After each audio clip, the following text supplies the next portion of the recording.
క్రమశిక్షణ కమిటీని నియమించిన వైసీపీ. ఆంధ్రప్రదేశ్ 5 సభ్యులతో వైసీపీ క్రమశిక్షణ కమిటీని ఆ పార్టీ చీఫ్ జగన్మోహన్ రెడ్డి నియమించారు.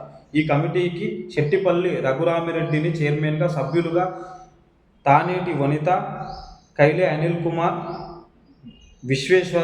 విశ్వేశ్వరరెడ్డి ఉండనున్నారు. అలాగే వైసీపీ రాష్ట్ర ప్రచార విభాగ అధ్యక్షులుగా కకుమాను రాజశేఖర్ను నియమించినట్లు ఆ పార్టీ ప్రకటనలో పేర్కొంది. క్రమశిక్షణ కమిటీ అంటే నాకు చాలా డిఫరెంట్గా అనిపిస్తుంది.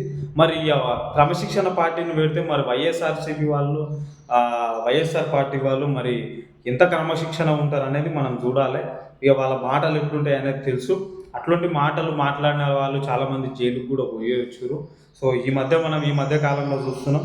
మరి మంచి నిర్ణయం అయితే జగన్మోహన్ రెడ్డి గారు అయితే మంచి నిర్ణయం తీసుకున్నారు.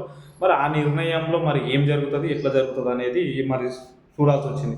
ఒక 5 మంది సభ్యులను పెట్టిరు. ఏమైనా కథలు పడితే సో ఆ 5 మంది సభ్యుల మధ్యలో విచారణ లాంటిది పెట్టి ఓ సిఐడి ఆఫీసర్స్ కూడా ఇంటర్కేషన్ చేస్తారు.